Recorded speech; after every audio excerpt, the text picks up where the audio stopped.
জুবিন গাৰ্গৰ মৃত্যুৰ ন্যায় বিচাৰি বৰপেটাত কংগ্ৰেছৰ মম লৈ সমদল প্ৰতিবাদী সমদলত শ কংগ্ৰেছ কৰ্মী অংশগ্ৰহণ কৰে জুবিনৰ মৃত্যুৰ ঘটনাৰ সঠিক তদন্ত কৰি দোষীক কঠোৰ শাস্তিৰ দাবী জনাই প্ৰতিবাদকাৰী কংগ্ৰেছে ধুবুৰীৰ সাংসদ ৰকিবুল হুছেইন প্ৰদেশ কংগ্ৰেছৰ কাৰ্যকৰী সভাপতি জাকিৰ হুছেইন সিকদাৰৰ নেতৃত্বত বৰপেটা জিলা কংগ্ৰেছে হাতে হাতে মম লৈ বৰপেটা চহৰত এই সমদল উলিয়াই জুবিন গাৰ্গৰ মৃত্যুৰ ন্যায় বিচাৰে মাতৃৰ সুযোগ্য সন্তান জুবিন গাৰ্গ ডাঙৰীয়াৰ হত্যাকাৰীসকলক বাছি উলিয়াব লাগিব কম দিনত উলিয়াব লাগিব আৰু ইয়াৰ কাৰণে অতি সোনকালে দিনে ৰাতে 24 ঘণ্টাই কাম কৰক কোনো যাতে তাৰ ক্ষেত্ৰত খেলিমেলি নকৰে যদি খেলিমেলি কৰে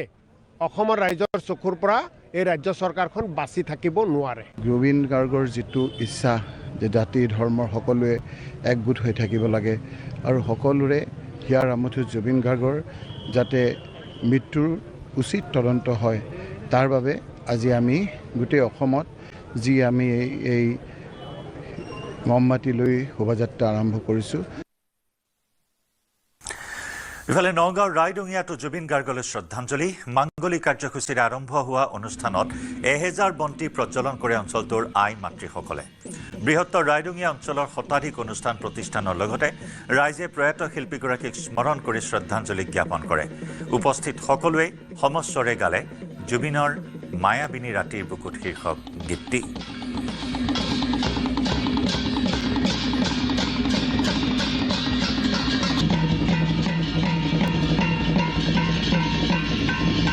আমি আমাৰ 2027 চনত আমি তেখেতক অনাৰ এটা যা যোগাৰ কৰিছিলোঁ কিন্তু আমাৰ সেইটো হৈ নুঠিল আমি আজি আচৰিত যিখন ক্ৰীড়া সন্থাৰ পথাৰত আজি বৰষুণৰ বতৰ নেওচিও ইমান হাজাৰ হাজাৰ মানুহ গোট খালে ঠিক নেকেদৰে তেখেতে এই মঞ্চখনতে দুবাৰকৈ অনুষ্ঠান অনুষ্ঠিত কৰিলে আজিও আমি প্ৰগ্ৰামটো পতাৰ আগে আগে এনেকুৱা যে ধুমুহা বতাহ আহি এনেকুৱা বতাহ বৰষুণ দাই গোটেই পৰিৱেশটো এনেকুৱা সুন্দৰ কৰি তুলিলে আমি সকলো সুখী কিন্তু সেইকাৰণে জুবিন গাৰ্গ ৰাইজিঙাবাসী আৰু বৰষুণৰ মাজত খুব মধুৰ সম্পৰ্কত আছে 2024 চনৰ জানুৱাৰী মাহত জুবিন গাৰ্গৰ হোৱাটছএপত পাইছিল বৈশালী মেধিৰ মেছেজ অভিনয় আৰু নৃত্য সন্দৰ্ভত আলোচনা হৈছিল হোৱাটছএপত ইফালে চতুৰ্থবাৰৰ বাবে জেৰাৰ সন্মুখীন জুবিন গাৰ্গৰ ভাতৃ সন্দীপন গাৰ্গ CIDৰ কাৰ্যালয়ত জেৰাৰ সন্মুখীন হ'ল সাংবাদিক প্ৰণয় বৰদলৈ আৰু সাৰস্বত গোস্বামী তেওঁলোকৰ জবানবন্দী গ্ৰহণ কৰে আনহাতে মেঘনা বৰপূজাৰী সুস্মিতা কলিতা আৰু পম্পী মেছ নামৰ আটাইকেইগৰাকীকে জেৰা চলাই তদন্তকাৰী বিষয়াই সংবাদ মাধ্যমৰ কেমেৰা দেখি পলায়নৰ চেষ্টা কৰে কেইবাগৰাকীয়ে তদন্তকাৰী বিষয়ে সংগ্ৰহ কৰে কেইবাগৰাকীৰ সাক্ষ্য মৃত্যুৰ তদন্তক লৈ প্ৰতিক্ৰিয়া SITৰ মুখ্য তদন্তকাৰী বিষয়া ৰজি কলিতাৰ সিস্টেমৰ ওপৰত বিশ্বাস ৰাখক ধুনীয়াকৈ কাম চলি আছে সিংগাপুৰৰ প্ৰবাসী অসমীয়াক লৈ মন্তব্য ৰজি কলিতাৰ ongoing investigation serious investigation আমি seriously কৰি আছো মানে এইটোৱে মানে আপোনালোকে বিশ্বাস ৰাখক সিস্টেমৰ ওপৰত আপোনালোকে বিশ্বাস ৰাখক ভালকে চলি আছে ভালকে হ'ব বাইদেউ যেহেতু কালি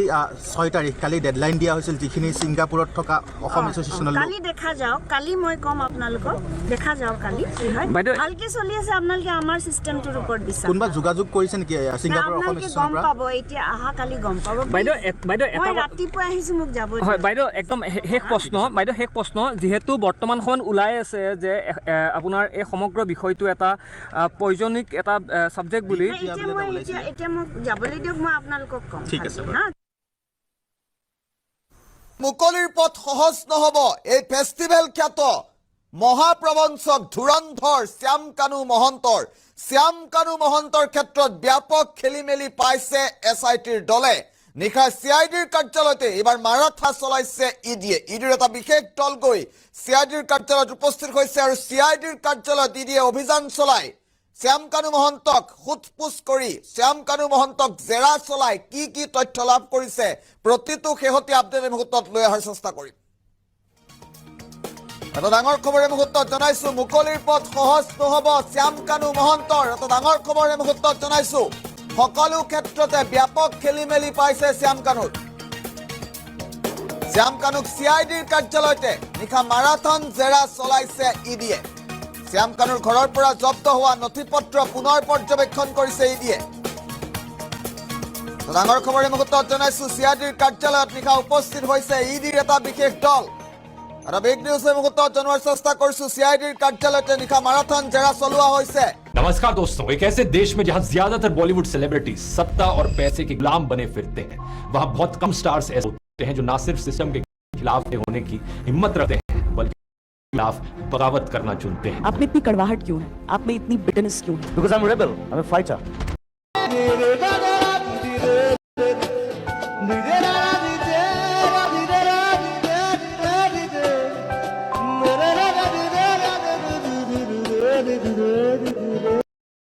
আমাক জুবিন গাৰ্গৰ হত্যাৰ ৰহস্য ফাদিল হ'ব লাগে, হত্যাৰ ন্যায় আমাক লাগে,